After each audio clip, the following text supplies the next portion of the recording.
You are now tuned in to the Unemployed Friend Show with John Del Viscio.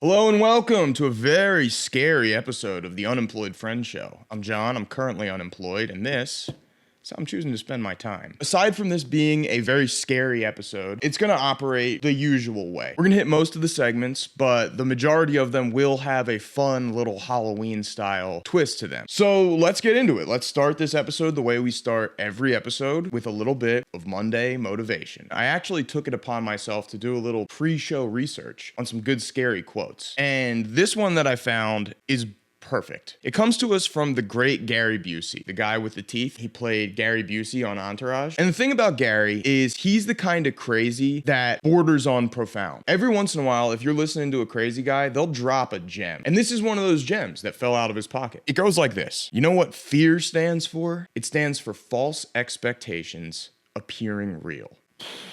That is a powerful acronym embedded within a powerful quote. He's saying there's nothing to be afraid of. Fear is your mind playing tricks on you. Why are you afraid of the dark? You're afraid of the dark because of what you believe may be lurking in the dark. There's nothing there. There's no dancing demons in the dark. There's only that chair covered in coats that for some reason the false expectations of your mind lead you to believe that is a demon. That's silliness. Failure is an excellent false expectation because it is dependent upon this belief that you were always going to be successful. What if you weren't? What if where I am now is where I was always going to be? I'm not a failure. I'm right on track. Those are false expectations that were never going to be real. It's all an optical illusion created by the devil. Success is where the devil lives, making people do baby oil freak-offs. You've heard about the Diddy stuff. That couldn't happen to me because I walk within the light of the Lord on the failure boulevard. Fear is false expectations appearing real. Try to remember that next time you're being a little baby about something. There's got to be enough in there for that. This next segment is a consistent hit with the viewers. I'm talking, of course, about Side Hustle Spotlight, Scary Edition. So what we're gonna do, for those of you unfamiliar, we're gonna go through the anonymous street art Instagram that I run called Kipple100, and we're gonna take a look at some of the stickers that I've made that are more of the scary persuasion. A lot of my stuff tends to be very funny, borderline hilarious, but these ones will send a chill up your spine. This first sticker, deeply unsettling stuff. It's a double SpongeBob, kind of Squidward's worst nightmare, and his mouth says smile, but his eyes say harm. Between the mirrored SpongeBobs, it reads, "You like Krabby Patties, don't you?" He knows something that we don't, that it goes straight to your thighs and may cause you to explode. I don't even want to look at this anymore. It's so scary to me. But if you like it, I'll mail it to you. Send me $1 and it's yours.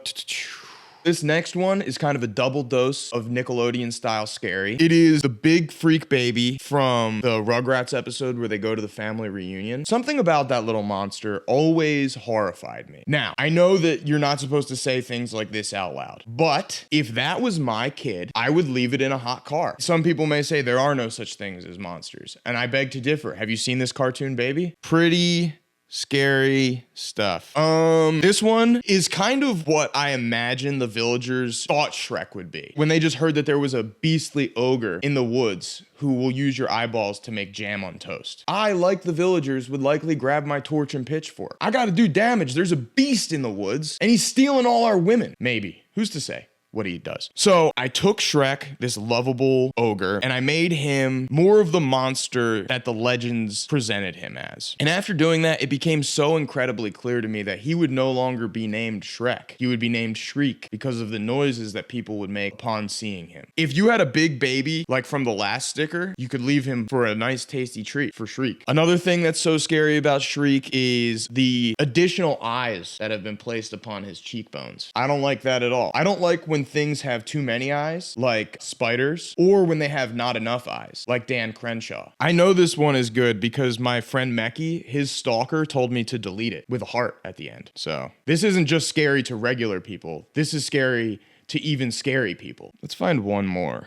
This next sticker, it probably shocks you to see something like this coming from my pen, but I am the top straight man in the queer community. Not a lot of people expect that from me. Don't judge a book by its cover, all right? Aside from these two guys, most of my friends are bays, gays, and theys. And no, I will not rank them. They love me because I'm such a novelty in the community. Gays number one. Because of my familiarity with the scene and my status as top straight, I am privy to information that others are not, such as drag queens. Bet you never heard of that. A drag queen is when somebody who is typically a boy plays a girl character.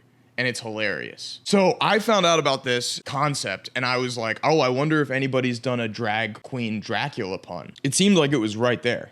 Count Dracula, cunt Dragula. It's perfect. Now, I don't view this sticker personally as scary. I view it as a celebration. But to my Republican listeners, this may be the most horrifying thing they've ever seen. This is the kind of sticker that will absolutely haunt a bi-curious conservative's dreams. Grow up. All right. Okay, moving on. This next segment is called Costume Contest. I know Halloween is rapidly approaching and many of you probably don't have anything planned. But as we all know, if you're the guy at the party who's not wearing a costume, that doesn't make you cool, that makes you boring. So these are a few quick ideas that you can assemble using objects around your house to create a quick, cheap costume. Up first, Moodang. If you're a great big fat person, all you have to do is strip naked at the party, find the person who's there as Diddy, and ask if you can borrow some of their baby oil. Once they hand it over, lube up.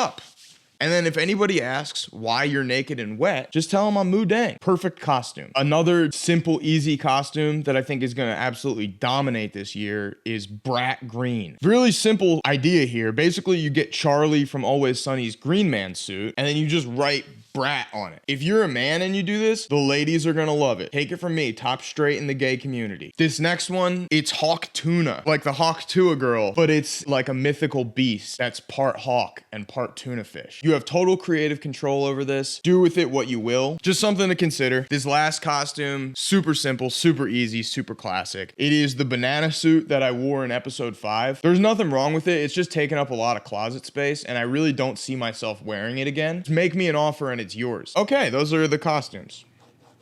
This next segment is a new take on an old classic. I'm talking, of course, about Job Haunt. So let's cut to the campfire. This next segment is called Job Haunt. Not to be confused with Job Hunt, which I still might do if I didn't take up as much time as I was planning. This segment is terrifying tales of scary stories from the workplace that I have found on Reddit. This first story comes to us from the sick and twisted mind of Foom Fries. Foom writes, I was working a graveyard shift at Comcast, may have been AT&T at the time, a call center. There were TVs everywhere with movies on as there weren't many calls at midnight. Suddenly all of the TVs shift to a channel change, down to one of the paid porn programs. My coworkers and I spot this and start chanting, click it, click it, click it. The click goes through. Then the do you accept these charges comes up. We chant again. And wonder of wonders, it goes through. Suddenly there's a full spread on every television in the call center. We spot 2 managers running full tilt towards the cubicles. But shortly after, it was shut off. Apparently, one of the security guards thought the TV at his station was only for him. Ooh, Big Brother's always watching. That's more of a scary story for the security guard. For you guys, it's funny. For him, that's the most humiliating and horrifying moment of his whole entire life. He's lucky that TV porn channels are like really tame and boring. If he was showing off like what he's actually into, imagine that. This guy, he thinks he's safe watching nugget porn at work. People with no arms and no legs. He's like, that's my thing, I like that. Guess what? Everyone can see that. The whole call center is lit up. Put yourself in the position of the security guard and tell me that's not the most horrifying thing you've ever heard in your whole entire life. This last and final story comes to us from Tim E. Walk R90, 5 years ago. And it reads, not my story, but my dad's friend. Is there anything scarier than a dad's friend? Wig hair in my mouth. He used to be a sheriff for San Bernardino County. Also scary. Your dad's friend, already a box check for psycho, and a cop, double psycho. One night he gets a call that there's some kids in an old abandoned house messing around and turning the lights on and making a racket. So he and his partner go inside and search the whole house. This is really difficult. I did not think about how hard it would be to shine a light in my eye and then read in the fucking dark. Jimmer. Nailed it. Wow. Wasn't that just terrifying? I'm not gonna sleep for hours. It's the kind of thing that makes you never want to work again a day in your life. And I love the grind. I'm addicted to it. I'm like 2 months sober from the grind right now, but oh, I can't wait to relapse on some grind.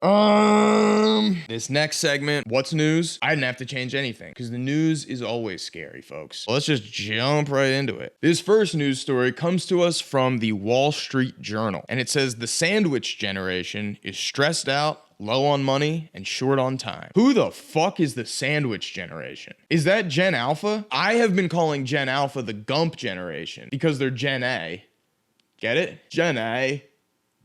The Gump generation. Again, from the Wall Street Journal, the one sleep habit that matters for a longer life. Don't sleep. Maximize the amount of awake time you had, thus longer life. Because you lose, what, 12, 13 hours every day from sleeping? If you cut that out entirely, you're life maxing now. Congratulations. From Business Insider, boomers spent their lives accumulating stuff. Now their kids are stuck with it. Stuck is an ugly word. I like to think of it as gifts from beyond the grave. My grandma, when she died, she left me this amulet. My life has been bad since I got that, but I wouldn't trade it for the world. From Cosmopolitan, the true tale of my multi-orgasmic hookup with my much younger handyman. I have no reason to doubt that this is true, but the fact that you presented it as, no, trust me, that makes me think that it wasn't actually that awesome. You're lying to me, to make me feel bad about myself and my own sexual prowess. I've never given multiples. I say, you already had some, selfish lady. From Popular Mechanics, a crew was searching for shipwrecks in Lake Michigan, but they found something completely different. Let me guess, a friendship?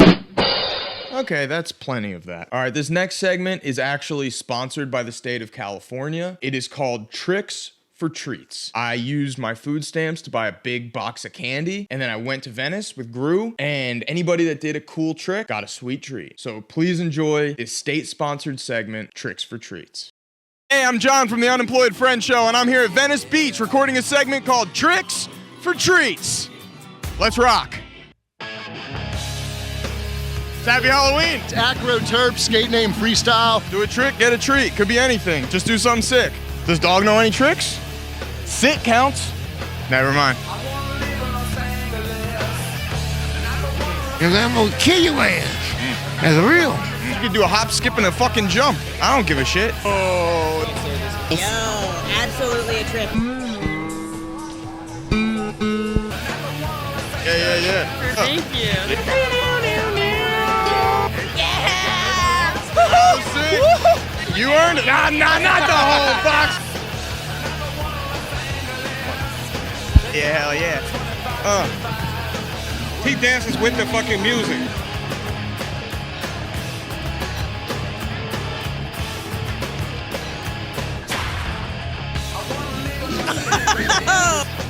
Hell yeah. Hell yeah. You earned it.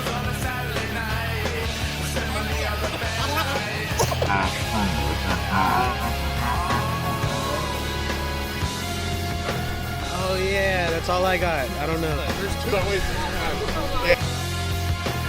This is the best thing I've ever done. Yeah! Just hit no hands. You can do a wheel, you get a free candy bar. I can do no hands. You can do no hands? Of course. Do a trick, I'll give you a free piece of candy. That counts. I hate that. No, I don't like it. No, I hate you so much. If I don't have a soul, then how can I dance?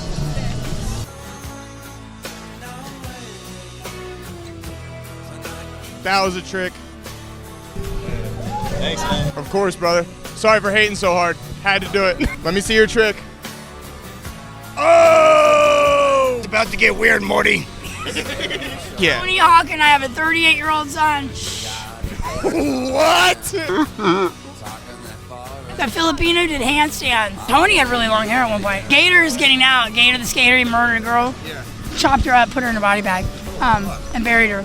Kim Kardashian is gonna get the pardon for Gator the skater. Someone told me he was up for parole 2 months ago and they denied, and I'm like, why would they deny him? What did he do? Yeah. All right, have a good one.